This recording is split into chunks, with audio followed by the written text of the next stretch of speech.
welcome everybody. This is the one extra session that we've added to Lift. We thought it's timely because of what we're facing, that if we could be of help in providing and share some of our experiences and what we know about crisis leadership and what it means to be an inclusive leader in this time of context. And so I did name it in virtual reality, and I didn't think that the virtual reality was going to mean this way in our current day working environment. Now, if you have been on Zoom all day long and on Zoom a lot doing conference calls, this is kind of like a survey, right? What are people doing? They like Zoom meetings so much, all the things that they could be doing. And I could add a lot more things down there. Trust me, I've seen like feeding babies, right? There's also doing things with the pets these days. And all are totally acceptable in the middle of a business meeting. So we are very quick to adjust. But I hope that we can capture your attention and try to be with us for the time. We promised that we will try to adhere to the time. We prepared a lot more information, a lot more actually activity than we have time for in the 90 minutes, but we'll do our very best. All right. And going into this new normal, and in looking at today's session, I hope that we can have this new mindset and for today's session about in the mindset of adaptation to a change and an open-mindedness to accept a lot of different kinds of realities. Diversity has come to a whole different meaning at a different level in today's context. And that we also hope that you will stay engaged with us and to support and strengthen your teams that you work with. And lastly, what is important for us always is the issue of diversity in this context. What does inclusion means and how does equity look like with what we're dealing with now? And what does that all mean in terms of justice in leadership for this environment? So that's kind of a framework. We hope that you'll bring your being with us today. Well, we want to do a little check-in. I have no idea how many people we have had at this time, but what we can do is bring a sprinkle. What you can do if you're at a keyboard would be good that one new thing you learned since working from home. Let me see, we can open up. If you can type something, don't type a whole. We have 21 participants right now. Yeah, let's type in some things of what one new thing you learned since working from home. Self-care is important. Boundaries are so important. My dog Bella loves to be the assistant and sleeps under the desk. It's great. I learned how to do a Zoom background. Yes. Zoom fatigue is real. Yes. Acceptance is critical. It's important to budget your time so you're not. Yeah.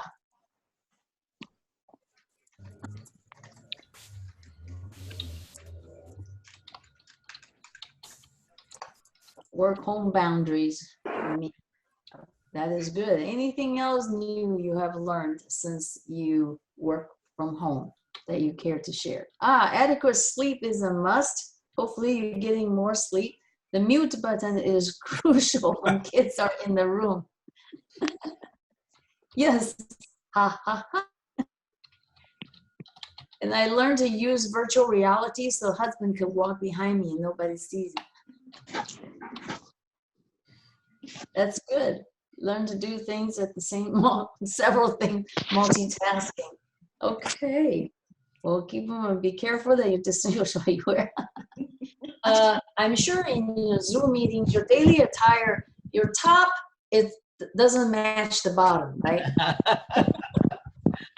And what do you have on your feet? Right. Exactly. Techno geek, everyone calls you. Oh, yes. Working home sometimes means working all day and night. maintaining a schedule. That is very true. It's a redefinition of time management, isn't it? Maintaining a schedule.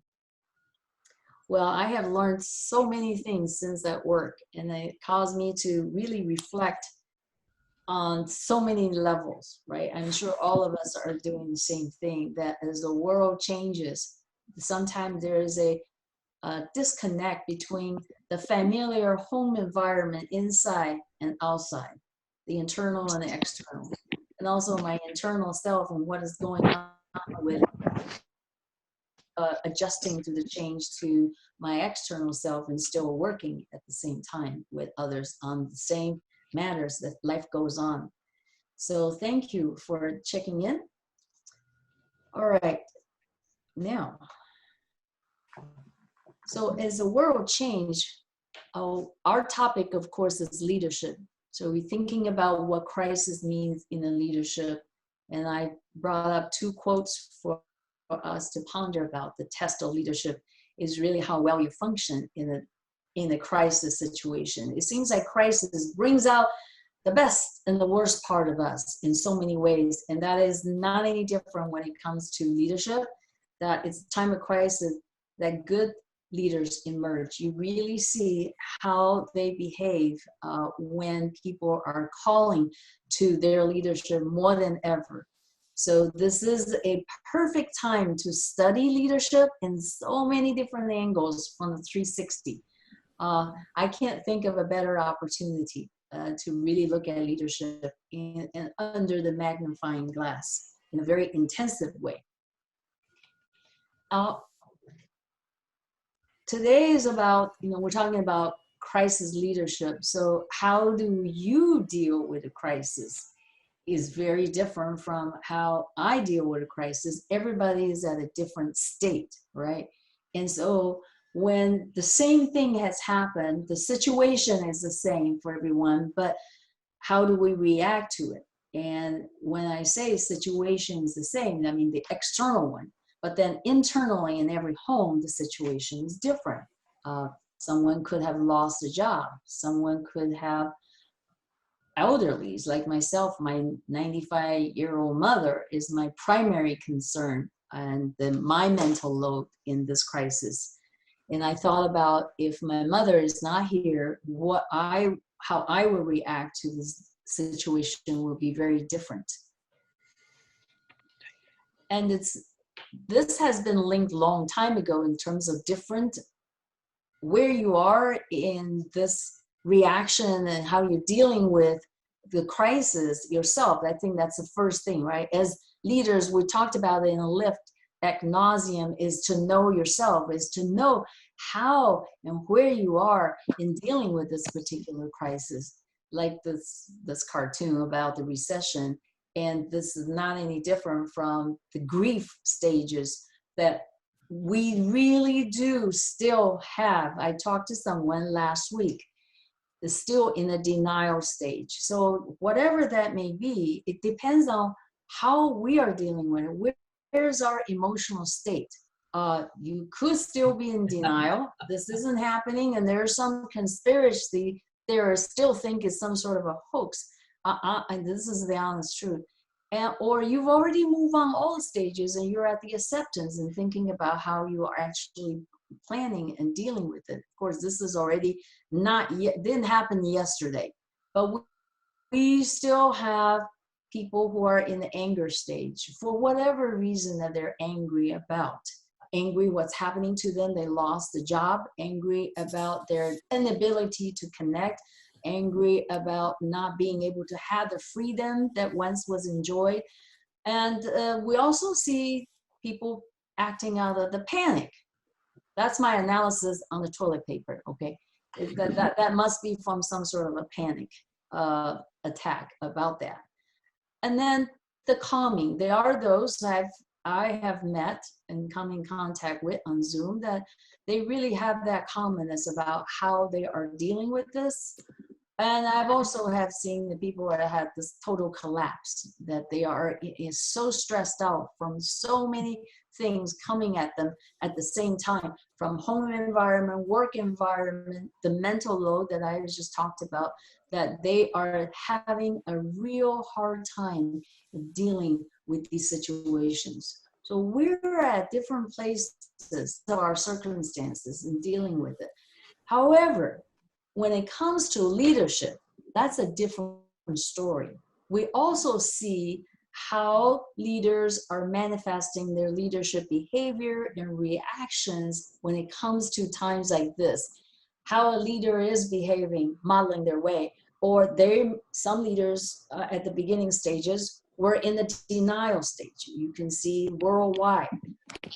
If you collect what the leader said at the beginning or at this stage, when world leaders where their countries have been impacted, you collect all their speeches and what they said, I bet you that is a wonderful book about where leaders are and how leaders' styles come out and what action they actually take. And from their words, from their actions, you could probably diagnose which stage they're in and what kind of leadership style they have, because it emerges. And in the times of crisis, the top leaders' action really matters, so much. That's why as university presidents, and we have chancellors like Jerry Hunter and Yolanda and Pam who have served in those executive levels, all of us who have been at the top level have had multiple crisis leadership training. And by that, I mean, it's transactional kind of training. It's like you are the instant command center. You become the commander in chief. So how are you going to assemble your team and begin to give that direction and start taking actions? Sometimes there's not even time to do so. So the top leadership action in a crisis is extremely critical and important. And that's usually why many of the leaders in institutions have had these kind of crisis leadership training. And when you look at it, the context is that, well, what kind of action? How they act and how their action is received really depends a lot of times on the atmosphere before the crisis. Was this leader being viewed as a trustworthy leader before? And what kind of culture did this institution have prior to this crisis broke out? And so that internal, external atmosphere and how this institution is going to react to this crisis, as well as to this leader's action, matters as well. So it's always in good times planning and preparing for good, healthy environment where when a crisis, there is no time to cultivate that anymore. Mm-hmm. And you need to have that healthy environment where everybody can pull together rather than in a finger pointing mode, or do we really have the real numbers, or is this trustworthy information? And should we really follow this instruction? All these questions will not be existent if, for example, trust is there.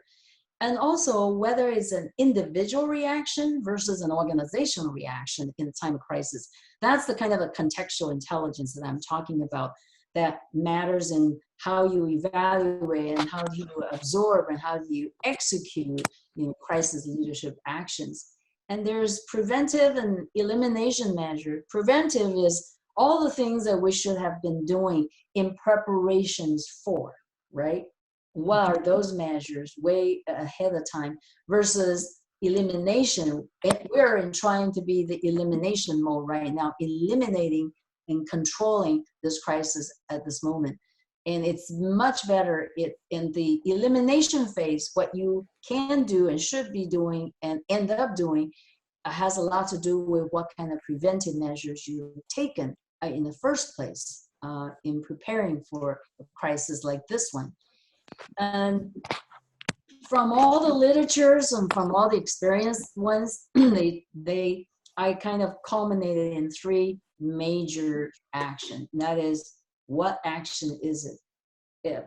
I thought this statement says it all, and very important from my own observations. And the literature tells us that in a crisis situation, a leader has to be the one who provide that stability, the reassurance, the confidence, and that sense of control. People need that from the leader. So how does a leader go about giving all those elements, right, as a leader from where he or she or they sit? Well, one is make sure you're going to take action. What action? An action that is based on good information. And in a time of crisis, information comes at you from different directions. And you sometimes don't have even time to really sift through to verify, is this correct? Is this accurate? That's why your team that you depend on to gather the information, to give it to you as the leader so that you can make a decision is critical, because you don't have time to check anymore. So that trustworthiness, that integrity part comes into check, and it's a test again, right? That you don't have time to process, even though you need to have team to have done that process. And then you also have to make that quick analysis and synthesize the information you have, and making projections of what this crisis is going to mean to your institution and to the people. And what is the outside environment? How does that impact the inside environment in your institution? And certainly this pandemic has shown us that. What's the cases out there in California, in the county, in your city, all impact what the probability of that rejection in your institution, as well as the measures you take. So that's one, is absolutely have to have a good information and timely information. The second, the leader action from the literature and the experience ones, is that in a crisis, make a decision. The first and foremost principle I have been told, and then what literature says too, is that always put people's safety first. If you make your decision, sometimes you're in power, maybe your president's not there, and a situation develops in your area, and you're going to have to make this right there and then, because in crisis, there's no time to go up the chain and down the chain sometimes. It's people. If you make a decision based on, one is that you had the good information. Second is that you made the decision based on saving people first, protecting that safety. Most of the time you will not be fooled, because you made that judgment call based on what you know and put people's safety first. So that keen awareness and empathy of, those are the words really speaks to me about what do you put forward first, right? This is why in good times, it's so important that you practice these skills and competencies and sharpen them, because when the crisis comes, there's no time to practice these skills. You have to just take it and use it right away. Now, how do you understand people's situations with that empathy?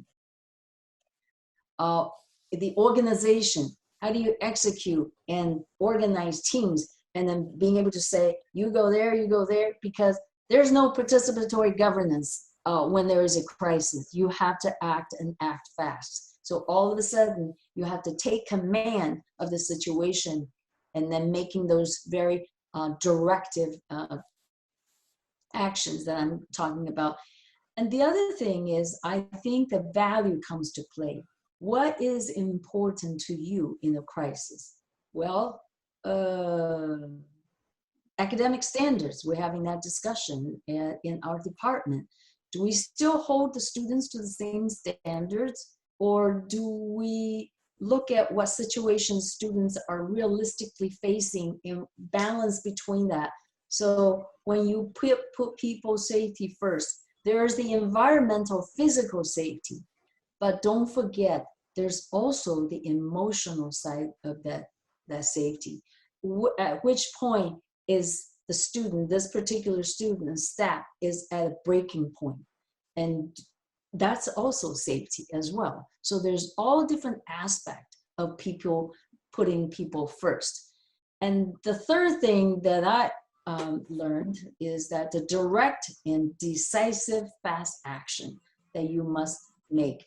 And that really takes a lot of good communication skills on your team. You absolutely have to rely on experts, your marketing, your communication experts, around you. If you say, I'm giving this directive, how does it read for you? Do you understand it with this particular memo? Is it speaking to you? Am I communicating my care for people, about people safety first?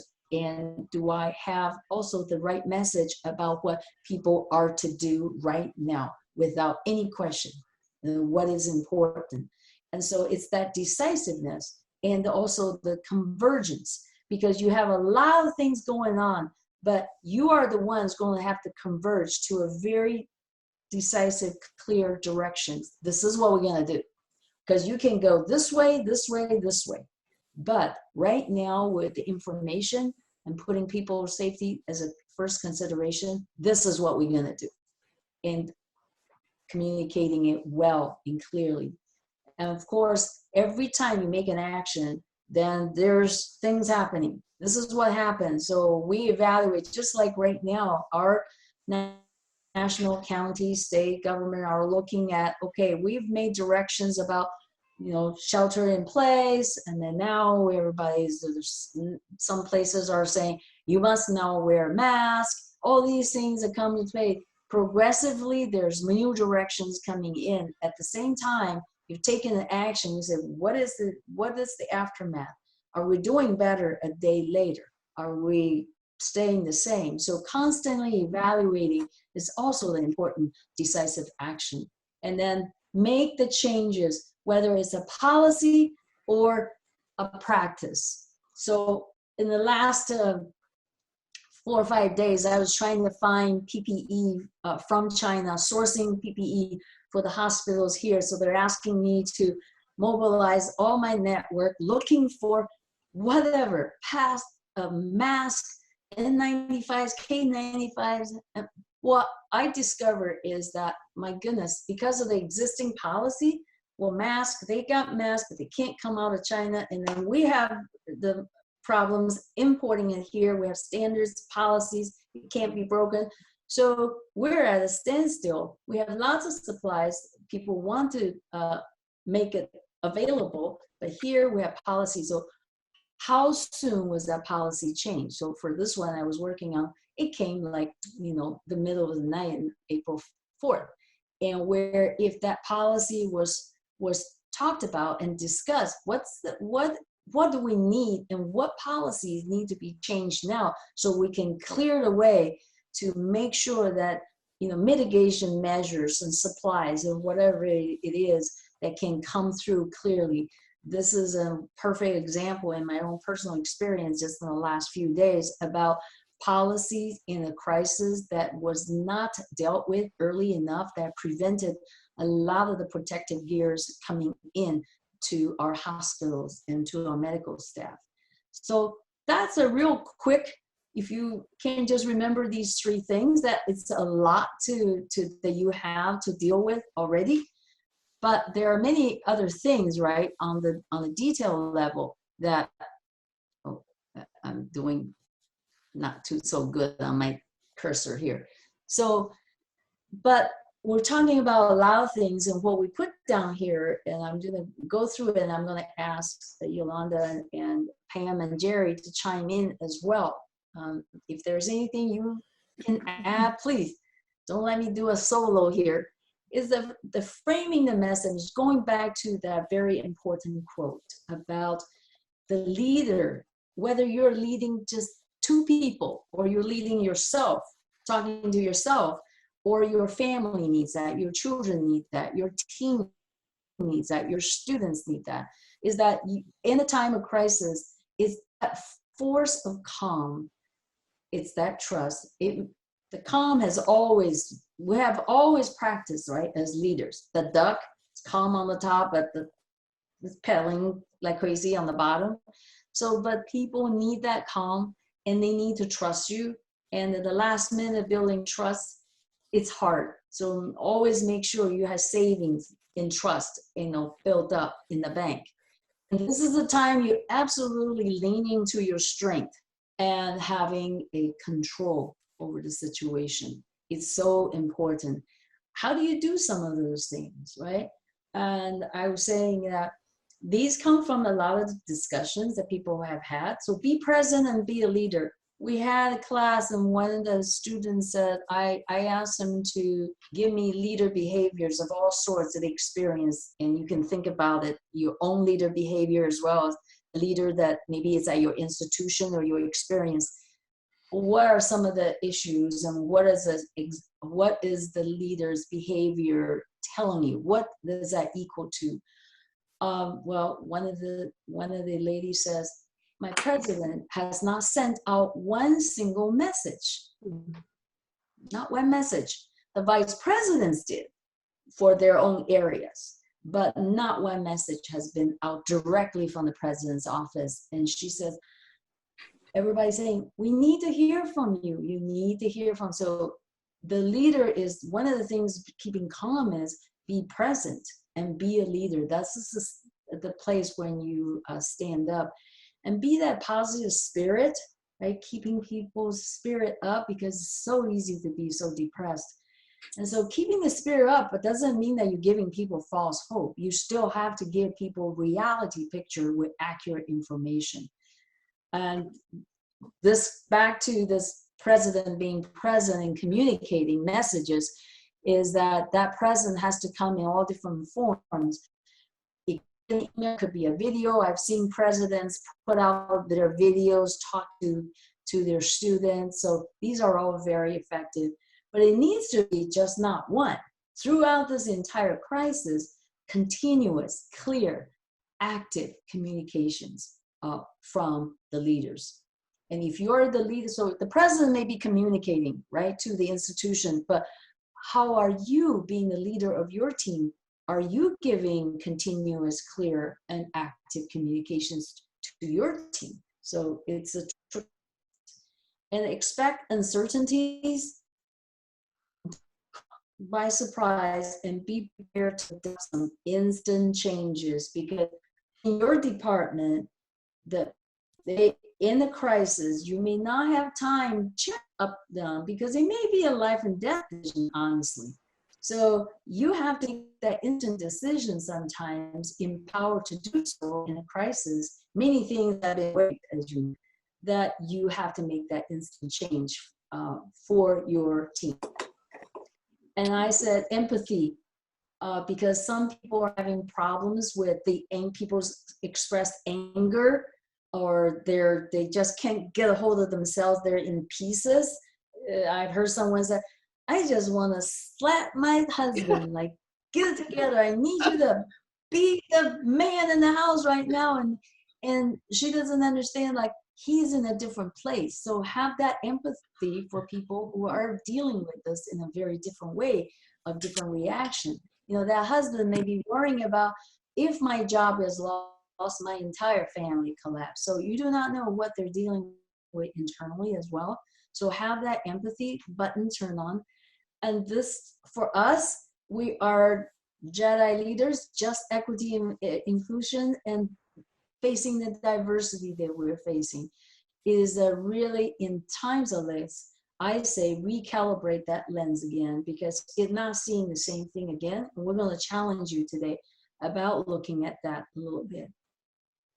And mindful about crisis language, because crises have different trigger words for different people. So the normal circumstances, that may not trigger the person, but in a crisis, it does. Like, did you wash your hands?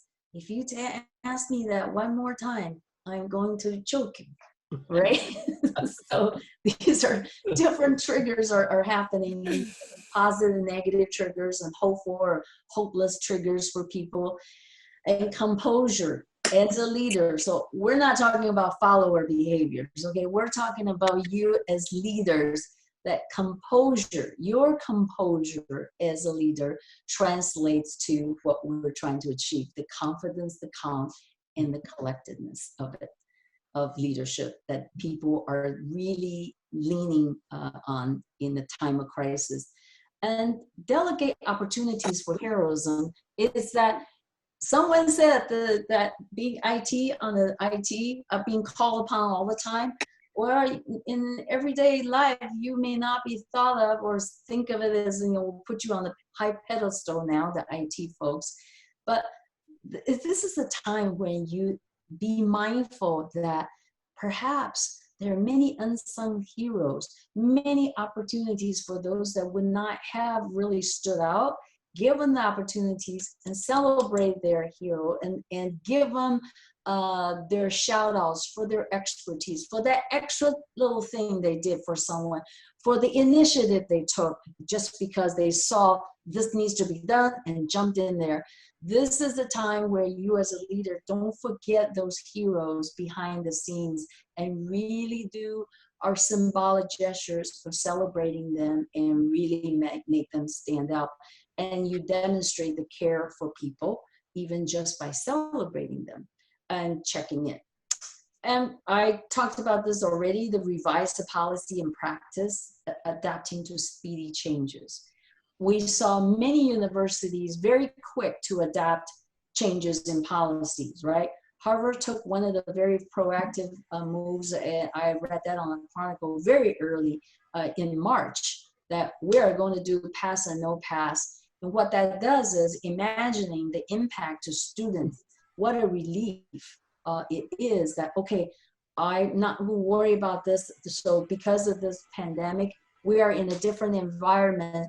We are still learning, but this is not the same normal. So we can't pretend it's still business as usual. No, it isn't. This is an abnormal time. This has a new normal. So how do we really adapt to speedy changes of policies? If you're in leadership positions, you want to think about it proactively.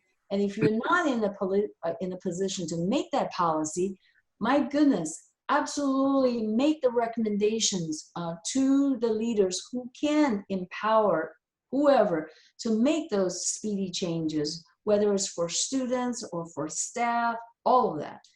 And we always say leaders think ahead. So while we're still in the middle of this peak of crisis right now, if you are a leader, you are already thinking about the exit. I always think about it with the end in mind.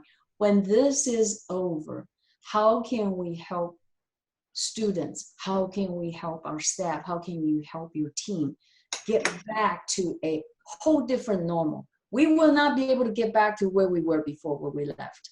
But what is that next phase of new normal? Trust me, it's going to be another kind of new normal getting back. I don't know if I could get used to have to get dressed and get in the car and drive to work anymore, right? I just roll out of bed and roll right into my chair with Zoom. So this is a whole different new normal, and people have discovered so many new things about work, about family, about even their life purpose. Everybody have transformed if they really experience this crisis. So how do we help people to go back to a different kind of resiliency, a different kind of thinking about themselves, about work, about your leadership? I was talking to a AVP today about, he had trouble with leading teams and all that. And I said, don't think you have to wait until the crisis is over. Start this. You have a new environment. You could connect and have different level of conversation. You absolutely, probably the best opportunity in a crisis to actually do some team building. And then when you get back to a face-to-face, you can create a new way again. It's almost like if you want to reinvent yourself, this is also an opportunity to reinvent yourself as a different kind of leader, right? So I'm going to stop here and look at the time and ask if my colleagues have anything to add before we're going to put them into some discussion groups. I said a lot, and if you have any reflections, my dear Yolanda and Pam and Jerry. Yes. Well, you've covered so much. I think the idea of leadership is, it's a delicate balance between um, being a good leader and being a good listener, right? Because you can't overpower the situation and not listen and hear what people's issues and concerns are. So being present is really important. And one of the things that I love to do is to watch leaders on TV and what have you.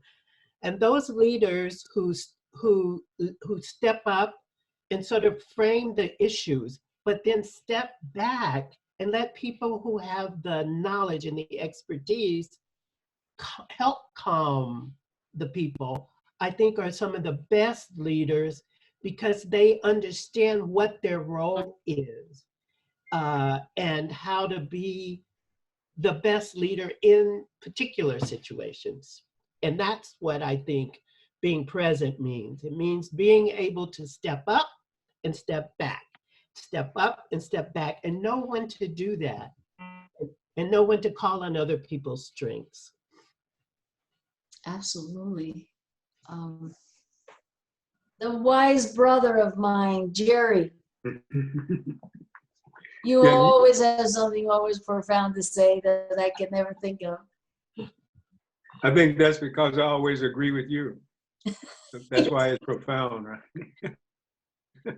Can you hear me okay? Yeah, absolutely. Yeah. Yeah, good. I think the thing that I would really kind of echo where Yolanda started, and that is leadership always, I think you realize that what you do basically is you set a tone within the organization. And much of that tone, those of you that have gone through LIFT have heard me say before, much of communication, almost 80% of it is nonverbal communication. So it's a real challenge now that you're not sitting with people physically. So I think you have to be aware of the image you project and how different that is by using the technology. It's beyond me. I have not been in the arena. I've not had to do that. But I realize as I've been involved now in several Zoom meetings that it's very different. Mm-hmm. You come across very differently when you're sitting across a person from a person face to face than you do, as let's say I do. And I'm mindful of that when other people are talking. So I think you kind of have to be aware of the fact. And even if it were me, what I'd be doing is even practicing and making sure that what I'm communicating, whether it's what I wear or facial movements or mannerisms, all those things people are picking up. They're all sending out cues to folks that are affecting how what you're saying is affecting them. And that's, again, this is uncharted turf for most of us. So I think the first thing is just resonating again when I said I just agree with what Dr. Currie is saying, is be calm and be confident. And whatever you can do that's going to help to communicate that I think would be a critical thing to do. The second point that I wrote down, going back to Dean Joe's first point about getting good information, I think once you pull in and accept that information, you have to kind of gauge it. But I made a note, but this is not a time for shared governance. Once you get the information and you make a decision, the term that I wrote down was called democratic centralism. You have a lot of democracy around coming up with the decision, but once that you decide what the best thing to do is, you're the leader, you have to take the lead on that and move forward with it. And for some folks, that's more of a challenge because they're accustomed to having everybody else behind them. And you basically, in the discussion, you want to make sure, okay, this is where we are, this is what I think the best choice is. And sometimes you have to move forward, even if you don't have everybody behind. And that's probably, again, for some of you, maybe a little more difficult than others. And the other thing that I wrote is you not only have to be in control, but you have to appear to be in control. And that goes back to what I was saying about body language and how you come across, and the fact that you have to have confidence in yourself, because if you don't, it will show. There's no way that you can hide it in just those kinds of things that I talked about. And I'm going to defer back to Dean Joe on this because I remember, I think it was Matthew Fong that said in Chinese that the word for crisis was made up of two characters. Is that accurate? Yes, you're ahead of me. I've got that slide coming. Okay, I'm going to leave that alone and you can get back. Again, I never try to be the person that they're tricked. Follow what I'm saying. I'm going to defer to you on that. But basically, I think the reason I brought that up is it goes back to what you were saying about thinking ahead, because you already want to be looking at the opportunities and things that you're learning, because you're going to get through this one way or another. And the things you say, it'll be much easier to go back and communicate to people, because as a species, we have pretty good memory and recall. And you can always say, remember this, this is what we learned. And I think it can be helpful to you, and then moving forward and doing some things that probably will be beneficial to your organization or your department. I have spoken. Yes, you have. Pam. Absolutely. So I know today that Barack Obama, or yesterday, reminded the mayors not to misinform. And I would suggest that we try to do that as well. In a crisis, we want to do everything we can to tell those who are on our Zoom calls and those who are our faculty, our staff, to try not to misinform, to try to give them everything as accurate as you understand it.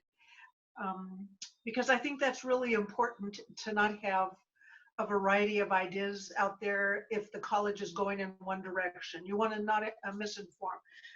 When you're sitting around talking at a table, lots of information gets to be shared. And so at the end of a meeting, even though there might have been some misinformation during the meeting, at the end of the meeting, you can bring everybody together. I don't think that's any different on Zoom calls. I think it's a little harder to bring the whole group back together again. I've been talking to some folks that have been on Zoom calls with chancellors and others, and they say, well, we're not really asked to say anything. So we actually are in the non-video part, and we're doing other things the whole time. So we're not really paying attention. And so I would suggest, though, that potentially you do look up front and present in these meetings. You let people see that you're there and you're watching, and that you listen pretty intently, because there's lots of conversation going on. And at the end, you might even be the one that brings it back to say, let's make sure this is specific, so that you don't misinform later. I think that's really important for those of us who then may have to be talking to faculty or staff. And if we give them a different set of circumstances, whatever that is, set the president off, or the chancellor, or whomever you're talking to. So try to get that information accurate before you have to give it to somebody else. So try not to misinform. The other thing that I would say, I guess for me, it's really important that I'm on a Zoom meeting and have heard lots of information. Sometimes you have to get off that Zoom and call to someone. You have to talk to them personally. And I was on a call with a group of people last week, and learned right after the call that someone's brother-in-law had passed away in New York. A very significant individual, lawyer. So that, remember, this virus does not.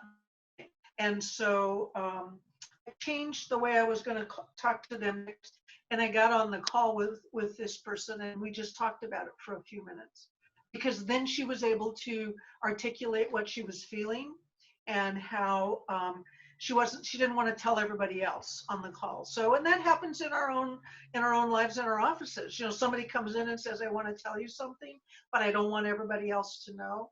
Now that we're on Zoom, we seem to, maybe there's a little more sharing or not sharing. So I just think if you see that there's something happening, or if you've heard something, you can just quickly make the call to someone and talk to them, because sometimes people need to hear voices, just a singular voice as well. So those are the two things that I would say. Don't misinform, and when you're on these calls, if you need to make a personal call to someone, be the same way as in our offices. Somebody comes in by themselves. Just give that person a moment to share something with you if they need to. Absolutely. Okay, you see on the slide here, we will post some resources and books.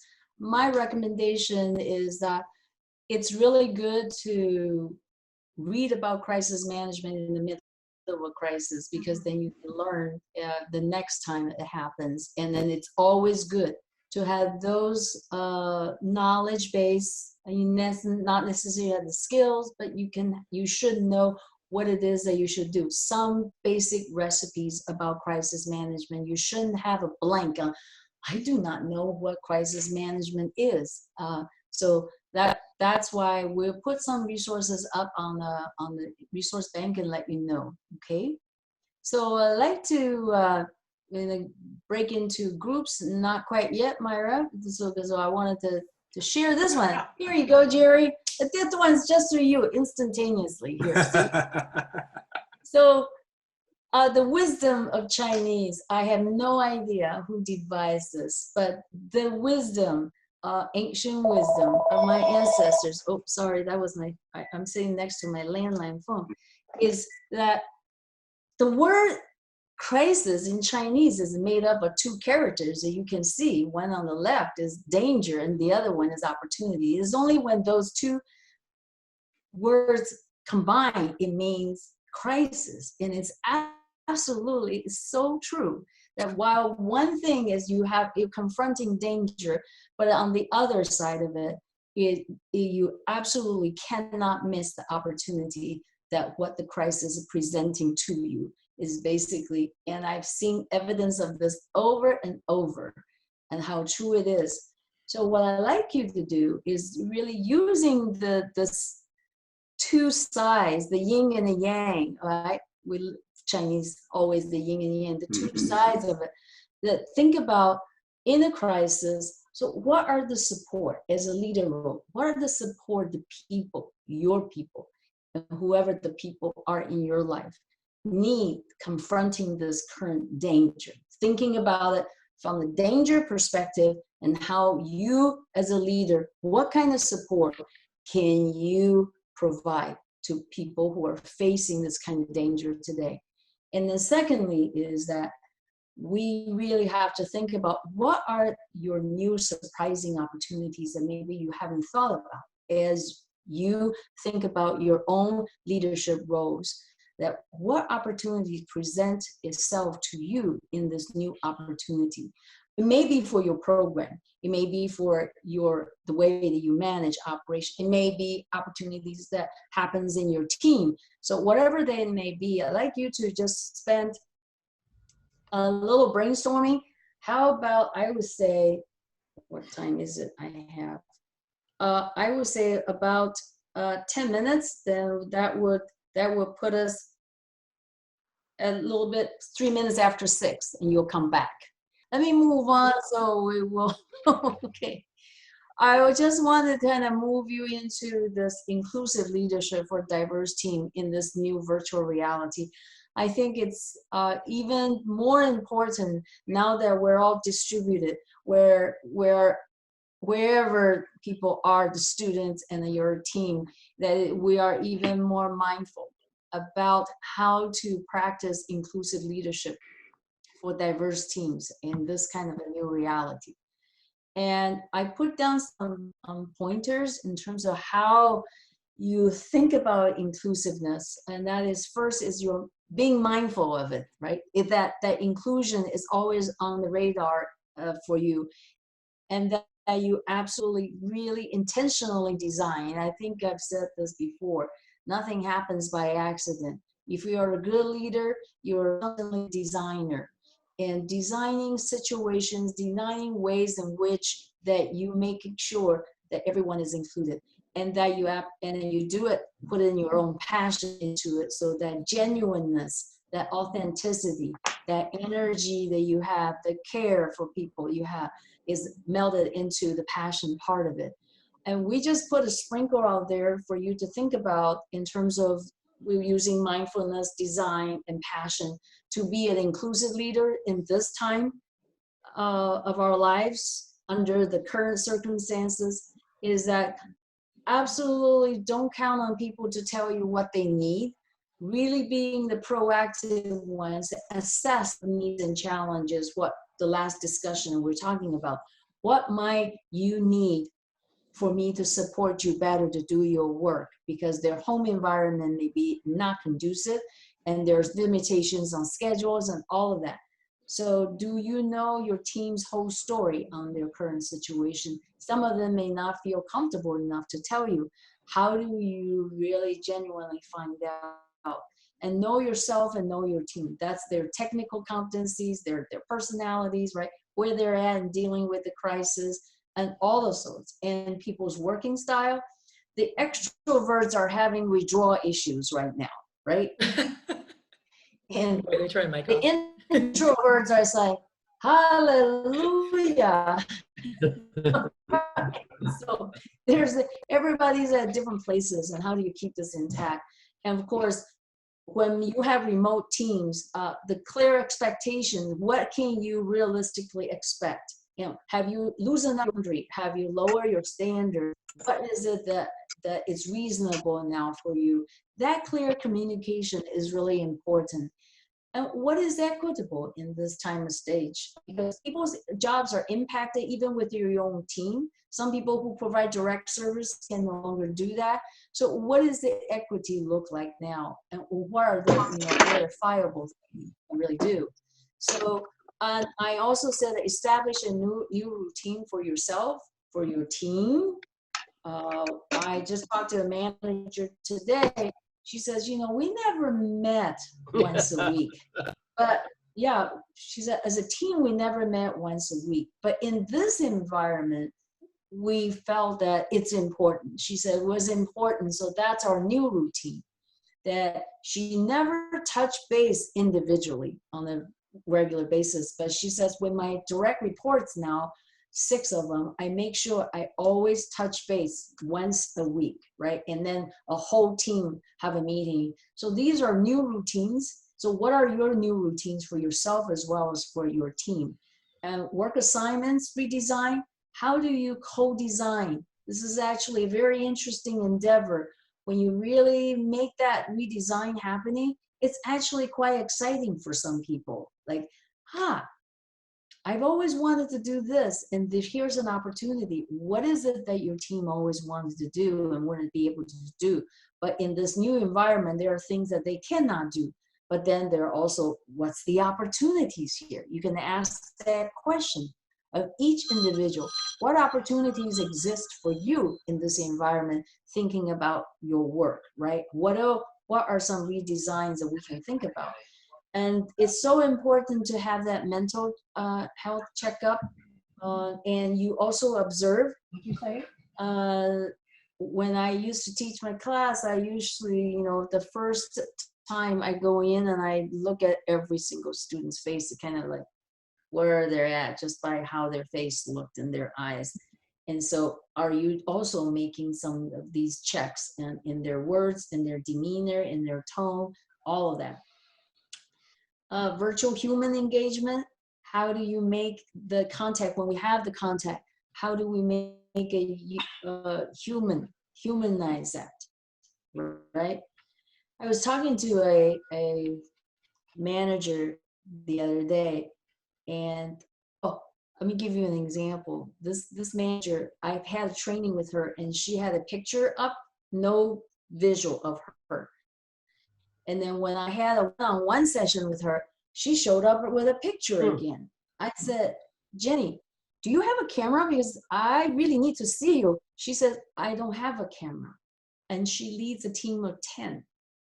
And I said, has this been the way you're meeting with your team since this happened?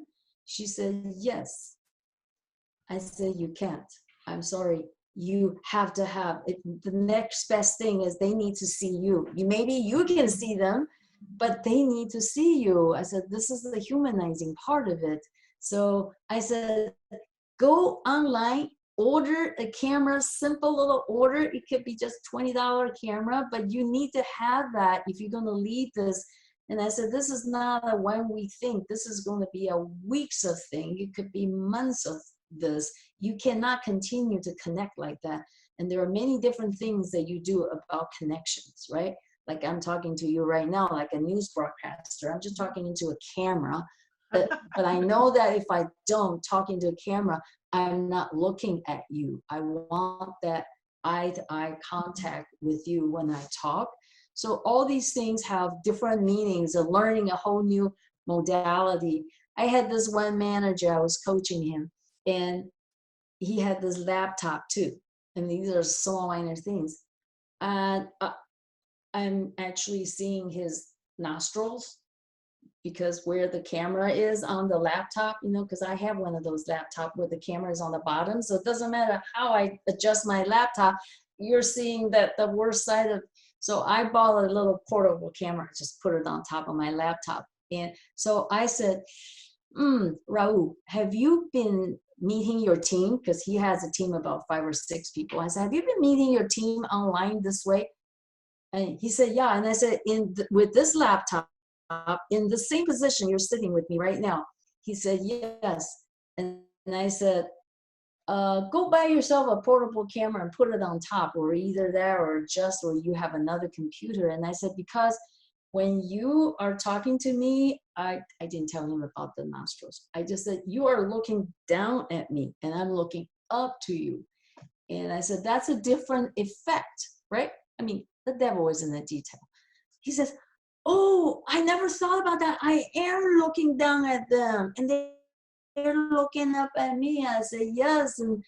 And that's a different dynamic. You want to relate to your team, right? He said, yeah, but I never thought about that.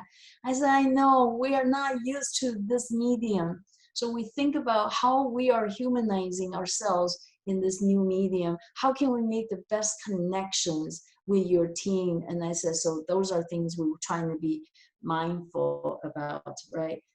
So don't forget about team building. It's just as important and probably needed even more in this remote way.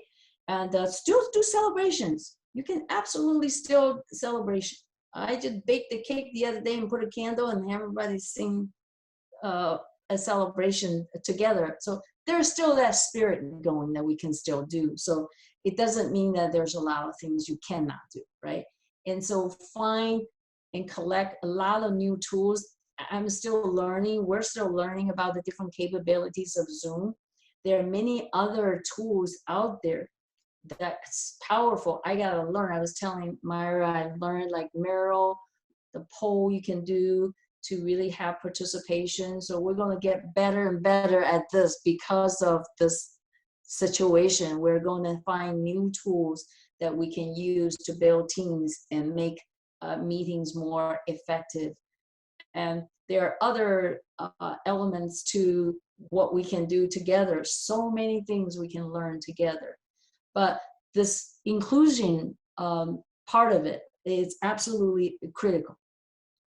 And you may have many suggestions. I hope you can send us different suggestions to be inclusive and being mindful of diversity in this new context. And I hope that you could really help us to think about what are the positive things that come with this new situation. So for your team, right, please ask your team, I'm not gonna beam you out again, but positive leader behaviors. Now, what are positive leader behavior that you have observed from national level, from the global level, from institutional level in your team members exerting leader behaviors? It's time to really think about, you know, who are the real leaders in this. And I hope that all of you emerge as a real leader in this current context.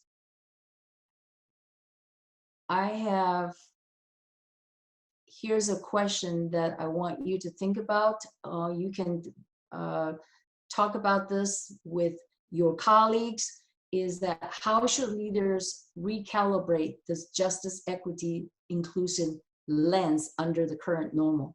A lot of things that we thought is this way, it's no longer. This is really important to ask of your leaders the next time you are in the meeting. Ask them about what is our recalibration when we think about our students, when we think about our team members in this new context. We don't even have the same work environment, right? We at work, we had the same office space, but now our office space have changed. So what is equity now? Do we have the same work environment? Are we facing the same situations? You have a staff member maybe facing the husband getting laid off. You may facing someone they know in the family have just been infected. All these kinds of scenarios, small children, all elderlies. I have a staff member said, I'm working at home, but my parents don't understand. I'm home, but I'm still working because they send me out to get things, right? And my day is constantly interrupted, tending to their needs. And he's totally stressed out. So we have a lot of issues that we want to think about. What do we do as leaders in these scenarios? Now, a lot of people have been working remote for a long time, but the new normal is very different. I have a friend who is actually an executive manager at Lyft, working for not this Lyft, the other Lyft, the driving Lyft. And she said 1 month ago, she asked corporate office, can she be a remote worker because the nature of her work. And the corporation says, absolutely not. You cannot work remotely. And guess what? 3 weeks later, the crisis hit. Of course you can work remotely. So there are a lot of virtual teams. I put out this for you. You can watch these later. It's really about strategies, about paying attention to the camera. Like I said, I learned from them how important it is to connect with that eye contact. And so there are a lot of little tips about managing remote teams you can watch from these videos. So I like to just, hear some of your voices. It would not be right not to hear your voices. So for this, as we close, I wanted you to think about, as a leader, equity meant, what did equity mean to you before? But with this COVID-19, to me, equity now means, so as you're pondering on this, I'm going to call on my sister, Yolanda.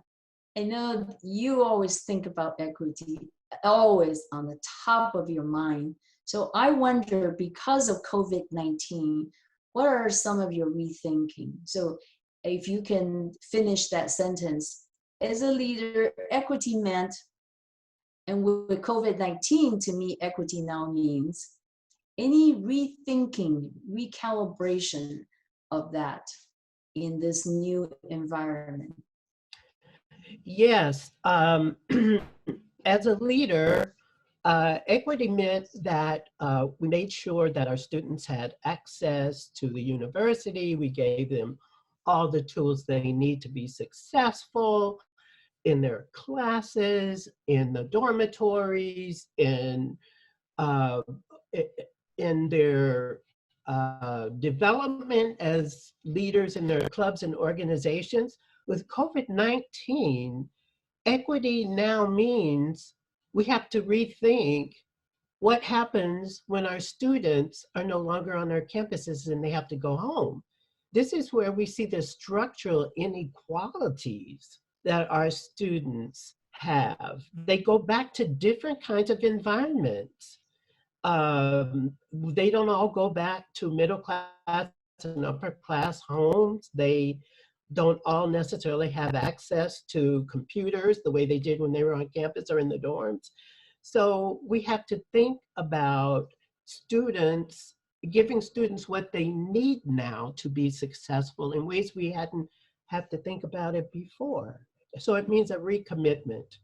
Making sure our students are successful regardless of the conditions under which they're living and are engaged in and find themselves now versus when they were on our campuses. And Ding Joe, Karen Yoder spoke very beautifully about helping a student because of athletics. And so maybe Karen can just tell everybody what she's had to deal with because of the athletic part. Absolutely. Thank you, Pam. So I held a Athletics Leadership Council Zoom and had a student break down in the middle of the Zoom and exit off. So I followed back up with her after the Zoom and had a one-on-one Zoom with her, and just to see where she was at. And this particular student athlete is housing insecure, so she's pretty much surfing couch to couch. And just to give an opportunity to hear her struggles and to really connect with her. And I had known of some of the support mechanisms that she needed, but she really didn't have an adult to just really unload everything and to have someone listen. So I really put my listening kind of lens on and just let her cry and express her frustration, her anger that her, her season is over. And now, she has no connectedness to her teammates in a, one-on-one sense, where they can be there to hug her and be there for her. And it was just a really powerful moment. And I think regarding the COVID-19 situation is I'm seeing how other disciplines on our campus are creating an equity kind of lens of what type of services these students need in their own environments. For example, science creating science home lab kits. Well, I'm doing the same thing in athletics of what kind of care package and or equipment can we put in a kit to send to them so they can still feel connected to their sport and their teammates, and they can have these Zooms. We're calling it Saints Hour, where they all come on and have like a crazy hat day. We're trying to generate that same connectiveness through Zooms. So that's what we're trying to brainstorm right now and kind of just adjust on the fly. Mhm. And Karen, and we talked because, athletics is all about teams. So all of a sudden you took these 18 to 22 or 23-year-olds and just told them they're not a team. So really having to be energetic and trying to find ways to bring the team together, because they will once again play together, but we could lose students along the way. And then Marissa had something really important about classified staff that I think would be perfect here. You might appreciate that, Dr. Currie. Great, love it. Thank Marissa. you. So I'm the classified Senate president at DVC, and we had our first remote Senate meeting on Wednesday, and everyone was overall really positive. Usually we have at least somebody complaining about something at every meeting, but the feedback was really positive, but they felt so disconnected and so isolated. And one of the things that I struggled initially with, that I didn't realize I was struggling with, was I was waiting until I had something to communicate to send out an email. And now I've set up just kind of weekly check-ins, even if I don't have a report, just something with a riddle or a joke or a meme, something just to keep people connected and engaged.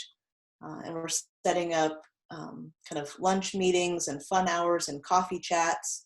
We have our HR person, Yvonne, who always has a bowl of chocolate at her desk, so everyone comes in to visit her. So we had a chocolate date. And so really just trying to promote, even though it's more Zoom and more Zoom fatigue, just that connecting and personal relationship. As an extrovert, I'm like, oh, somebody please talk to me.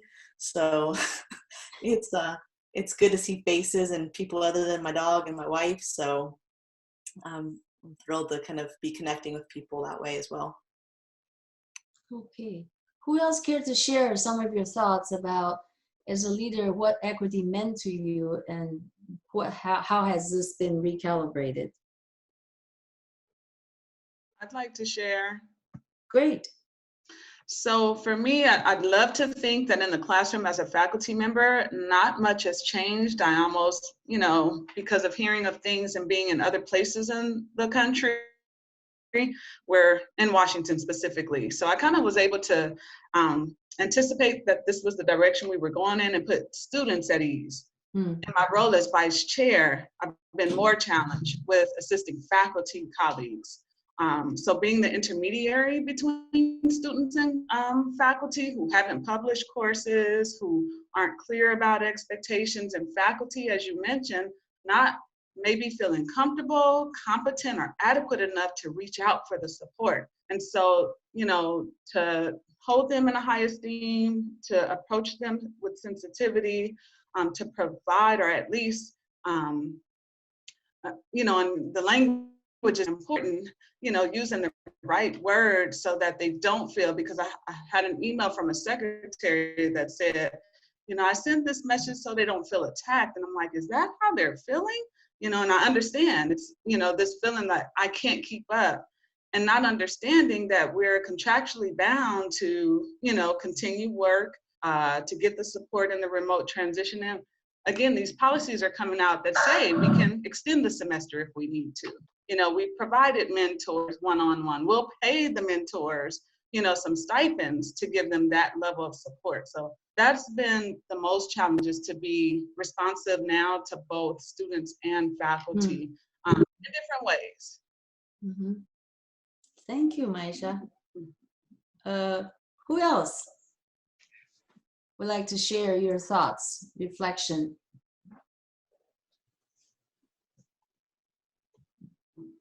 Hi, this is Karen. I'd like to share something that I found was really interesting, and it was moving fitness classes as a faculty member. I was really fortunate and blessed that I did the online @ONE training. And so to put those into creatively my fitness classes to online. But then the equity and inclusion piece for me was I learned that several students didn't have Wi-Fi at home, like what we're talking about. They used our computers. They didn't have a computer. So they're like, well, coach, how am I going to do this? I said, well, you can use your phone. I go, well, use your phone. And well, I only have limited data.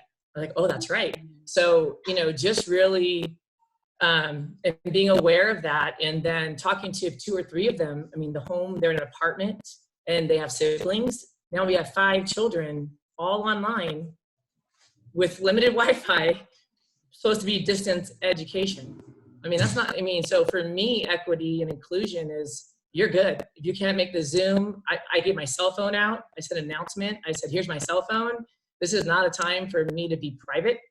It's a time for me to be available. And so that's what I said. I'm here for you. Just really calming. Everything you said today, I felt like my heart just sank. It's like, how are we going to help them? They're going to quit. They're going to want to quit. I mean, It's hard. It's scary. So for me, just really opening up, and we talked about that at Lyft. You talked about being authentic, and it was a time, it was easy, being in athletics.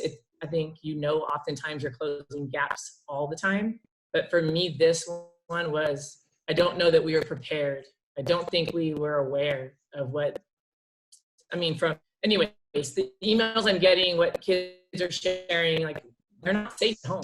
When they came to our campus, that was their safe place. So my heart is actually hurting at this time for some of my students. Right. So we got to just keep reaching them. It just takes equity to a whole different level, doesn't it? Whole different level that we thought we knew our students. We thought we meet their needs for academic preparations. We meet their needs for financial aid. We meet their special needs. But there is a whole lot behind all of that, right? That we never even knew that we actually have to address the two, because they come with it. Even in the face-to-face, it was just invisible to us that the situation had really just opened the curtain, unveiled everything, and and they have to really bear showing raw, like, I don't have this, I can't do that. Yeah, it's a whole different way of thinking. When I was president at American River, there was a student, for some reason, I went into the student center to get lunch one day, and this student sat down next to me and said, hey, if you're not going to eat that other half of that sandwich, I'd be happy to do that. And then we started meeting on Thursdays in the lunchroom. The college president and this one student started eating in the lunchroom on Thursdays, and it was just the way it hit. It just was just this most interesting opportunity for both of us. And I've thought of that student several times, because I know that these students that we have at community colleges in California are both have housing and food insecurity. Yeah. But I would never know how to get to that student, right? It was just that I ended up going there on Thursdays, and she ended up finding her way there at the same time. And we did that for almost a whole semester. So you think about, we can do that when we see them, but it's hard to do it from sitting at home. So Karen, whatever you can do to encourage that, and some colleges have even tried to figure out how to get technology for the students, doing some things that way. I don't know if Rosemont has, but I think this is, there is so much issue in how to help that we don't have the ability to reach out as well as we had in our past. The college president just wouldn't have access to the emails of some of those. I might know a person's first name, but might not know all the situation around that person. So anyway, I think of her when you were talking, Karen. Yeah, and I think the pass, no pass is really good. I think it's a time for grace a little bit. Like you talked about academic integrity. It's a time for us to find different, not all assignments have to be equal right now, for me, as long as they're able to get something. And if they can get pass, no pass option, that will get rid of that whole tier of grading. That's really nice. So those are some of the suggestions I'm trying to give them to release the stress. Yeah, absolutely.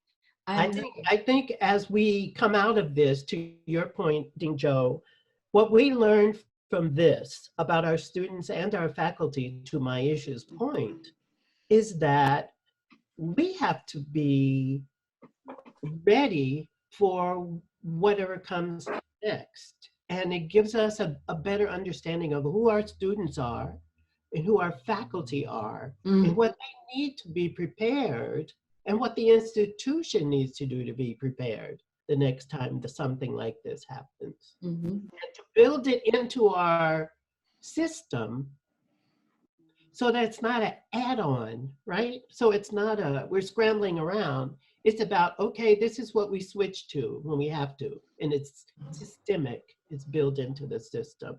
New policies, new procedures, new ways of thinking about equity and what that means, and success and what that means for our students. Absolutely. And then a whole re-examination of systemic issues, right? Yes. We have a new way. So I am very cognizant of the time. So I'm only gonna where are we? We can get this thing down.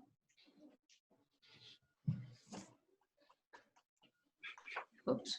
And I'll be quiet. I'm sorry, I'm moving in the wrong direction, right? Yes, you are. We're going backwards. Sorry. My little mouse. Round two. I put this up now as an example because we won't have time to go through it, but I want to challenge you to think of your own little prompts to have some of these kind of discussions among your leadership, right? So for example, as a leader, I thought, but with COVID-19, now I know. What is that? So these are reflective prompts that I'm put up for you to think about, not only for yourself on reflection, but these are kind of things that you can put out the next time you have some discussions. You can make up your own prompts for your own teams and to take your conversation to a different level, to a different perspective. I think that these are little tools that I have found always helpful to create different kind of discussions. We are at a bumpy journey right now, and we are to a new destination and a new normal. And I know none of our lives will be the same again in many, many different ways, even when this crisis is over. For some, this forever have changed their life, you have no idea, right? So I hope that journey, as bumpy as may be, that your health on a smooth journey to a healthy, healthy, healthy world. And that's what we hope, for the world to be healthy again, not only in a physical way, but I hope that somehow our world has learned a lesson that we could be emotionally healthy, spiritually healthy with each other. So we hope that we can continue to stay connected with you, lifters. And I want to thank those of you who had joined us. And I think Myra has recorded the session so those who could not join and have access to it. Good. I'd like to ask if any of you have any final words as we part. Well, for me, so I'll be sending an email out with all the all the resources that Dr. Currie pointed out. Also, I'll be sending out a Lift 2 invite just to let you know the new date for that and where it would be. So keep an eye out on that. Bye-bye. Bye, y'all. Hey, take care. Be safe. Bye. Thank you. Thank Bye. you. So good Everybody. to Bye-bye. see you all. Be safe. Be safe. Bye. Thank you. Stay Thank healthy. you.